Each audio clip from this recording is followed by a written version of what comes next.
Next question from Sorry. Ben. Hi, guys. I've been doing a lot of drawing and trying to get out of my comfort zone. The problem that I'm running into is I want to use references to make my drawings a lot better. But whenever I use a reference, I'm not sure how much I need to change a reference in order to feel like I'm not stealing someone else's work. Like if I'm drawing a dog and find a photo of a golden retriever, is it considered free game if I use the same pose and make it a German Shepherd instead? Or say I draw the golden retriever in the same pose, but then I put weird stripes and horns on it. And maybe it's just that I'm not experienced enough to know how to manipulate references better. I just feel like I'm running into a wall each time I try to use reference material for my art. Thanks for your help. I have some advice on that. And that would be do drawings from your drawings. So draw from a reference and then stylize from that drawing and maybe do it another time, and make conscious decisions on things to change, fatten up the animal, lean out the torso, things like you said, like changing the type of dog, if it's a dog, changing the ear positions, maybe combining a few references of the same animal, where ears are up in one, but then you put ears down in another one. And I also wouldn't worry too much about, you can't copyright a pose, Mm-hmm. So I wouldn't worry about that as much. I don't know. What do you guys think? Well, it's just, is it in the same, how much of the image is taken up by the thing that you're referencing? If it's just like a shot of a dog and that's it, there's nothing else in the shot, and it's the same pose, same lighting, same breed, well, then you got a problem. But Yeah. the less important the reference is in the picture, the obviously the safer you're going to be. And if you do copy the pose, you definitely do not want to copy all the other stuff. Like, for example, the examples that this person gave, you got a German Shepherd in a certain pose, you want to change it to a poodle, totally fine. 100% That's totally fine. Yeah. Or changing, just like you said, like adding stripes to it,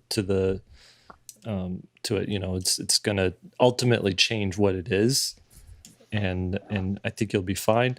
Mm-hmm. I also, another option you have is taking your own reference photos, That's right. like if you see a cool looking dog and you spend an hour with it one afternoon taking a bunch of photos, you might get some really cool shots, and then those photos are yours and free to do whatever you want with them.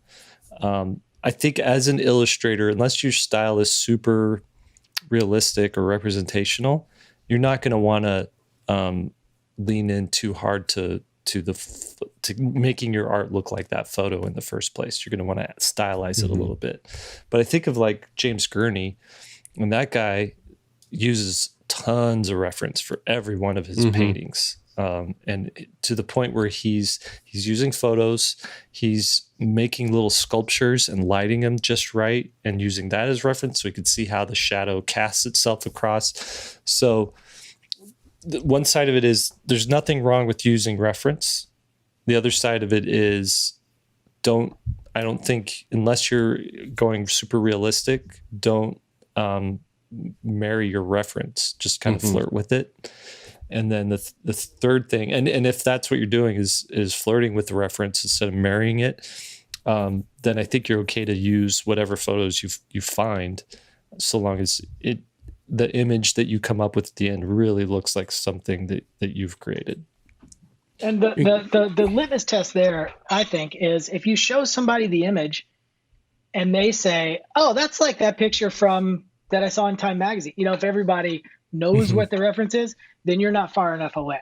And people run into that when they're trying to do likenesses of celebrities, and there's only a certain amount of reference available. Like if you're doing Marilyn Monroe or Elvis Presley or something like that, there's a couple of shots that people go to, and if I can reference that shot from looking at your image, too close. You got a problem.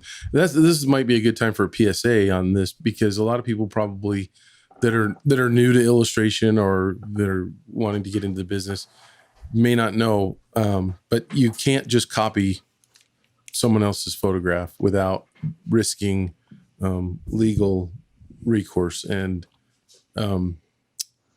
so, yeah, you want to change things enough to where I think the basic rule of thumb is that no one can look at your image and look at the reference that you used and go, well, I can line it up. I can, in Photoshop, I can superimpose one over the other and just see it right there. You got to change enough. And also